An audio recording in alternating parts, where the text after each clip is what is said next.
우리는 주님을 믿는 크리스찬입니다. 우리 크리스찬은 주님을 의지하며 주님의 인도하심을 받으며 그 길을 믿음의 발걸음으로 한 걸음 한 걸음 걸어가면서 살아가지요.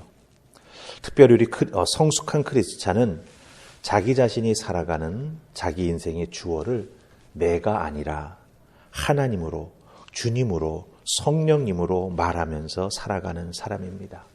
내가 했습니다가 아니라 주님이 하셨습니다. 이런 식으로 우리 인생의 주어를 나라고 하는 것에서 우리 주님으로 바꾸어 사는 사람이 바로 성숙한 그리스도인의 모습이 된다라고 하는 것이죠. 하나님의 주인 되심을 고백하며 하나님의 권위 앞에 겸손하며 하나님 말씀에 순종하며 살아가는 우리가 된다라고 하는 것. 그게 바로 성숙한 그리스도인의 모습입니다. 야고보 사도는 오늘 말씀에서 스스로 재판관이 되려고 하는 잘못을 범하지 말라 우리에게 경고합니다. 물론 우리 그리스도인들은 스스로 재판관이 되어서는 안 된다는 걸 잘 알고 있습니다. 그런데 어느 순간 혹은 어떤 상황 속에 우리가 놓이게 되면 자기도 인식하지 못하는 사이에 재판관이 되어버리는 우리를 발견하게 된다라고 하는 것이죠.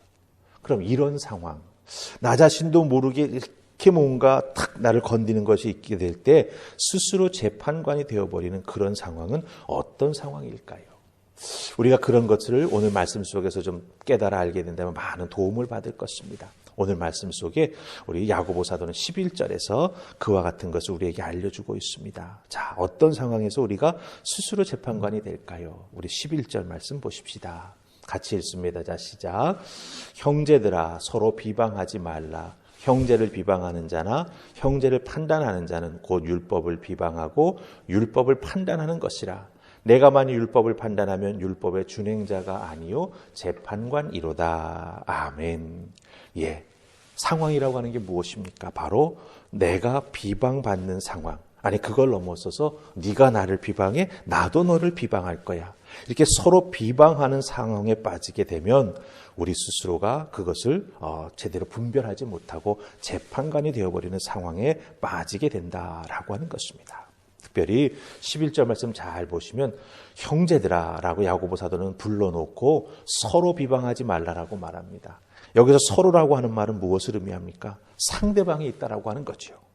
서로가 서로에게 비방을 하면서 잘못되었다라고 생각하는 것을 지적하며 그것에 대해서 비난하는 것을 의미합니다.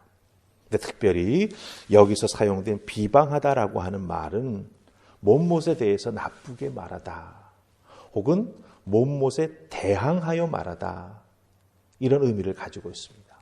나쁘게 말하다, 비난하며 말하다 혹은 적개심에 쌓여가지고 대항하면서 말하다라고 하는 뜻을 가지고 있어요. 그런데 여기서 보면 서로 비방하지 말라라고 하는 부정문으로 쓰여 있지만 여기에서 사용된 헬라어 문법을 잠깐 살펴보면 명령형은 명령형인데 현재 부정명령형입니다. 여기서 부정이라고 하는 것은 아니다, 비난하지 말라의 그 부정형이 아니라 시간의 시제가 때가 정해져 있지 않다라고 하는 그런 의미입니다. 그러니까 무슨 뜻이냐면요. 비방하는 이 말이 습관적으로 만성적으로 무조건 색안경을 끼고 다른 사람을 바라보면서 나쁘게 말한다라고 하는 거예요. 시나 때를 가리지 아니하고 무조건 저 사람 그러면 또 이렇게 탁 튀어나오는 그런 비방하는 말, 그런 태도를 의미한다라고 하는 것이죠. 그러니까 이 서로 비방하지 말라라고 야고보 사도가 명령하는 이 상황 속에 보면은 이 비난하는 것이 마치 자기 몸에 배어 있는 것처럼 저 사람이면 난 아니야 이런 식으로 모든 것이 습관화되거나 혹은 그 사람에 대해서 뭔가 색안경을 끼고 바라보는 그런 우리의 태도가 있게 된다라고 하는 것이죠. 그런 것을 경험하게 되는 상대방도 그런 말을 하는 나에 대해서 똑같이 비방할 수밖에 없는 상황이 된다라고 하는 것입니다. 그렇게 되면 어떻게 됩니까? 야고보 사도는 그것은 바로 우리가 재판관이 된다라고 하는 것. 하나님의 말씀을 준행하는 자가 아니라 스스로 판단하는 자가 된다라고 말해주고 있습니다. 사실 이 부분이 저는 상당히 오늘 말씀을 준비하면서 당황스러웠어요. 서로를 비방하면 율법을 비방하는 것이 되고 율법을 판단하는 자가 된다라고 하는 거예요. 아니, 나를 비방해서 나도 거기에 대해서 반대 의견을 말하며 그 사람이 잘못된 것에 대해서 나도 똑같이 비방했는데 어떻게 그것이 율법을 비방하고 율법을 판단하는 것이 될 수 있을까? 여러분들은 어떻게 생각하십니까? 이 부분이 우리 신앙생활하는 사람들이 깊이 생각해 봐야 될 부분인 것 같아요.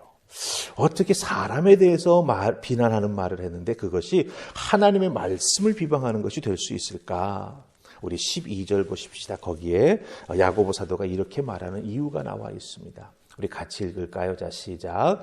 입법자와 재판관은 오직 한 분이시니 능히 구원하시기도 하시며 멸하기도 하시느니라.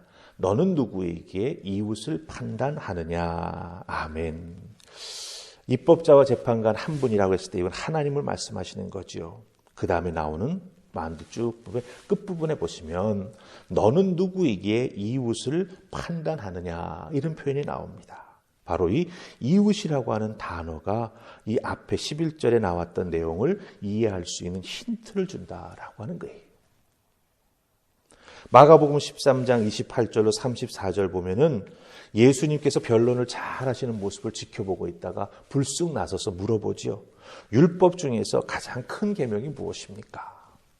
그러자 예수님께서 그 서기관의 질문에 두 가지로 대답하시죠. 첫째는 주 너의 하나님을 사랑하되 마음과 목숨과 뜻을 다해서 사랑하라 이렇게 말씀하십니다. 그리고 두 번째로 연이어 말씀하시는 것이 내 이웃을 내 자신과 같이 사랑하라 라고 말씀하십니다. 잘 보십시다.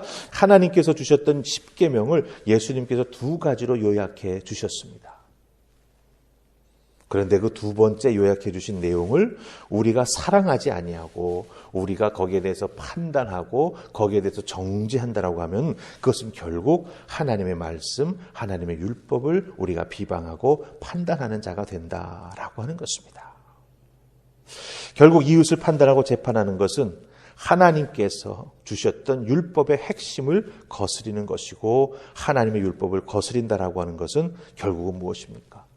자기 자신이 하나님처럼 됐다고 생각하는 교만한 인간의 모습이 거기에 그대로 드러나게 된다라고 하는 것입니다.